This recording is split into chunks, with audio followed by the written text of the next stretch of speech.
Hola, ¿qué tal? Este es el segundo video para elementos del arte. En este encontraremos más conceptos y principios del arte. El ritmo. Hay dos formas de entender el ritmo. Una, hablando acerca de los elementos que están contenidos en una composición. Esa repetición, ¿cómo es que ponemos esa repetición? Ese va a ser el ritmo. Ahorita veremos tres tipos de ritmo. Pero también otra forma de entender el ritmo es cómo el artista eligió que se leyera su obra. Ubiquemos este concepto de lectura de la misma manera que leemos un texto escrito con palabras normales. Leemos de izquierda a derecha nosotros como cultura occidental. Bueno, pues en las imágenes artísticas tendemos a hacer este mismo tipo de lectura y el artista nos va colocando los elementos de tal forma que sigamos la narrativa o la historia dentro de la imagen en este mismo proceso de lectura. Cuando hablamos del ritmo como repetición de elementos podemos tener tres tipos: el repetitivo, el alternado y el progresivo. Veremos ejemplos. En este primer ejemplo tenemos una fotografía de Sebastián Salgado en la que vemos muchos pingüinos en su hábitat natural. Él utilizó el ritmo progresivo.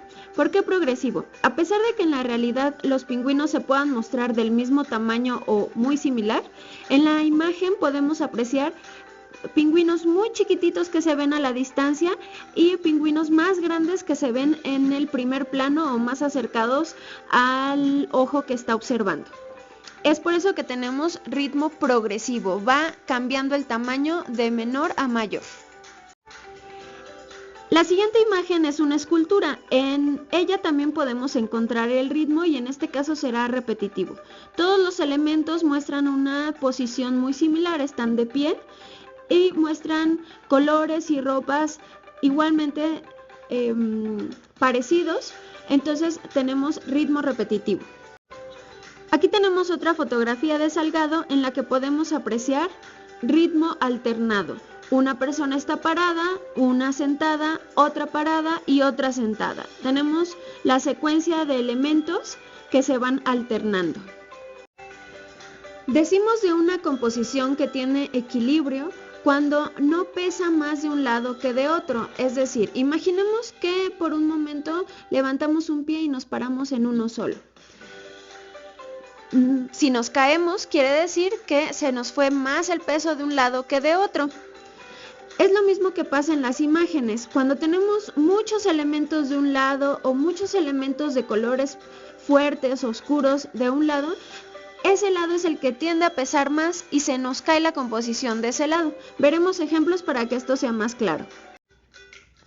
En la imagen apreciamos simetría. Tenemos los mismos elementos de un lado que de otro. Hay brazos.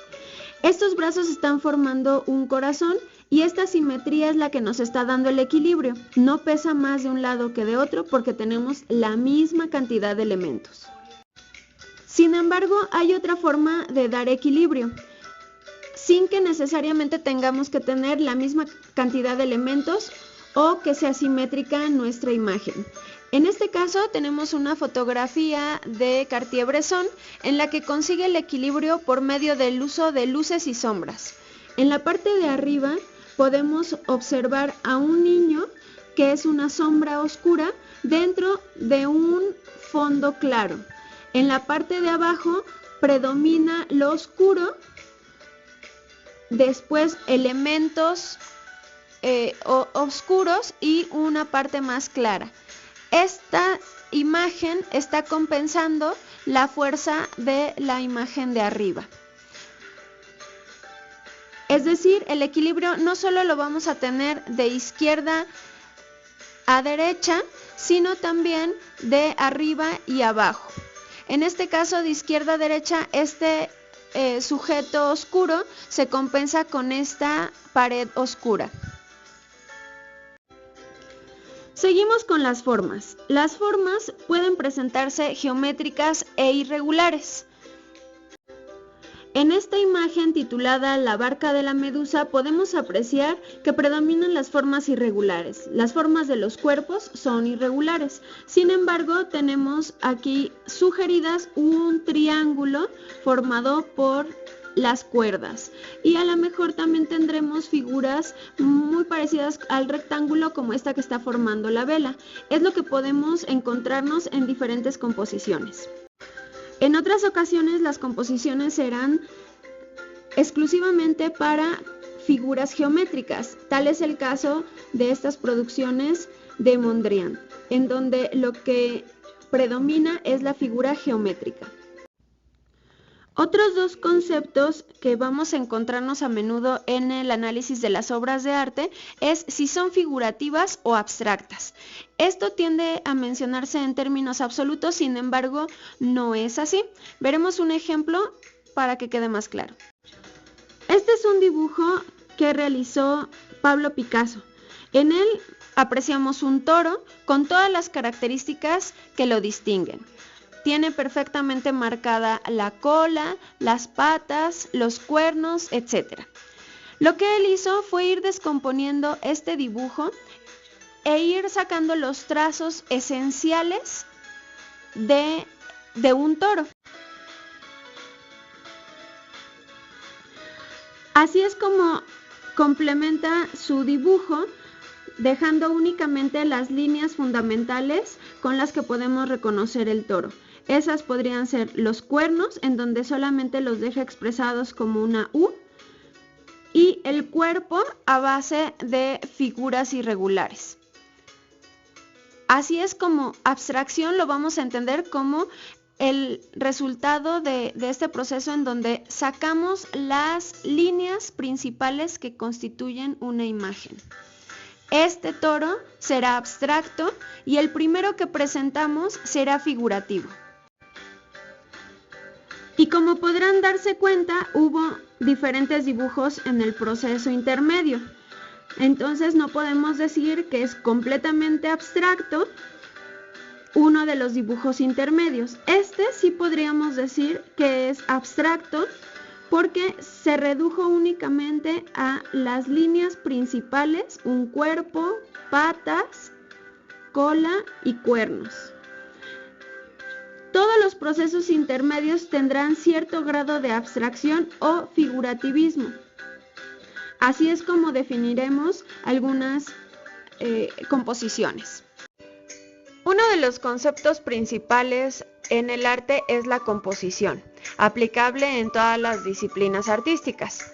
En el caso de las imágenes plásticas, podemos encontrar composiciones de diferentes tipos. ¿Pero a qué se refiere este término? Se refiere a cómo voy a acomodar los elementos en mi obra. Los tipos de composición que les presento aquí no son todos los que existen, pero sí quizás sean los más usados. El primero es la simétrica, es decir, tengo lo mismo de un lado que de otro. La asimétrica, puedo tener unas cosas de un lado diferente de otras y ese puede coincidir con alguna otra de las reglas que ahorita veremos. Radial, que es la composición en donde todos los elementos tienden a extenderse o repartirse del centro hacia afuera o hacia los extremos. La regla de tercios, en donde vamos a dividir nuestro espacio en tres, es decir, como vemos aquí en la imagen, yo trazo líneas imaginarias en estas partes y exactamente en esas líneas en las que dividí mi cuadro en tres, encima de esas líneas coloco mi sujeto de interés. En esta imagen que me está sirviendo de fondo, estoy poniendo las patitas del gato en la línea que divide ese espacio. Entonces, está en regla de tercios. Recordemos, es dividir en tres mediante dos líneas mi lienzo o mi espacio para tener mi imagen. La sección áurea es una de las técnicas de composición más empleadas durante el Renacimiento, dado que esta regla de composición se basa en ciertas proporciones encontradas en la naturaleza, y si son encontradas en la naturaleza, para el hombre del Renacimiento, para el artista del Renacimiento, quería decir que estas proporciones eran proporciones dadas por Dios. Por eso también se le conoce como proporción divina, y hay diferentes formas de aplicarlas. Seguramente en sus materias de matemáticas ya habrán visto el concepto de la proporción, incluso también de la proporción áurea. Es una relación de 1 a 1.6. En la Mona Lisa, aquí podemos ver una de las formas más clásicas de ocupar esta proporción áurea, mediante una espiral que va creciendo en esta misma proporción de 1 a 1.6, en la que se inscribe el sujeto que vamos a presentar. Otra forma de analizar una obra mediante la sección áurea es también buscar si se inscribe en algún rectángulo de esta proporción áurea. Si nosotros dividimos la distancia o la altura de este rectángulo entre la base, nos debería de salir un número 1.6. Eso quiere decir que este rectángulo está en proporción áurea. Si es así, entonces tenemos inscrita la cara de la Mona Lisa, en este caso, en un rectángulo áureo. Pero esas solamente son algunas de las formas en las que los artistas decidieron hacer sus composiciones para que coincidiera con estas proporciones y así acercarse a la belleza y al concepto más extendido de arte que tenían en esa época. Esta es otra forma de aplicar el espiral áureo, pero ahora en una composición fotográfica. Cartier-Bresson logra esta composición por intuición. No crean que estuvo midiendo a la hora de tomar la cámara, pero esto ya se logra a partir de ubicar también estos elementos en la regla de tercios y a partir de ahí desplazarlo un poco para intuitivamente ponerlo en el espiral áureo. Otra forma de encontrarlo en otras composiciones es inscribiendo al sujeto principal en un triángulo. Este triángulo, como habrán adivinado, también tiene esas proporciones. La base y la altura guardan esa proporción de 1.6. Otro elemento a analizar es la textura. En este caso, en las artes plásticas podemos tener una textura real en las esculturas sobre todo. Pero ¿qué pasa en las fotografías o en las pinturas? No estamos realmente tocando esas texturas, pero nos sugiere el autor ciertas texturas. La imagen que me sirve de fondo en esta diapositiva es de un empedrado. Este empedrado sugiere una textura rugosa. Es así como vamos a acercarnos a la descripción de estas texturas visuales. También los colores o las diferentes combinaciones de colores, líneas, nos sugerirán texturas en el caso de la pintura o el dibujo.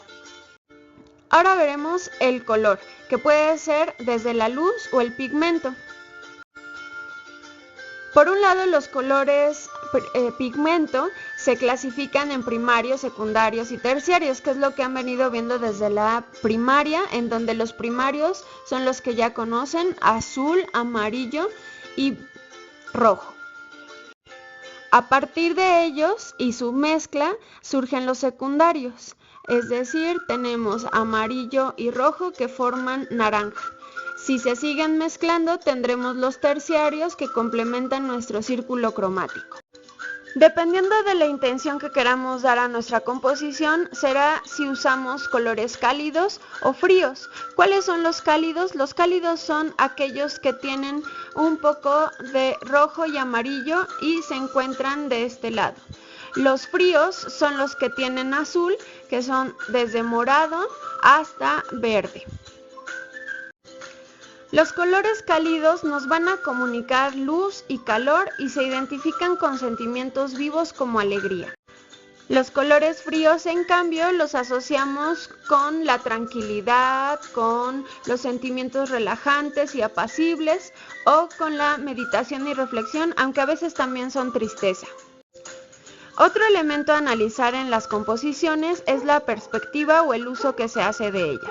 ¿Qué es la perspectiva? Es la representación de la tercera dimensión que se hace mediante el uso de líneas, y esto principalmente lo podemos notar en el dibujo. ¿Cómo es que se representa esa tercera dimensión?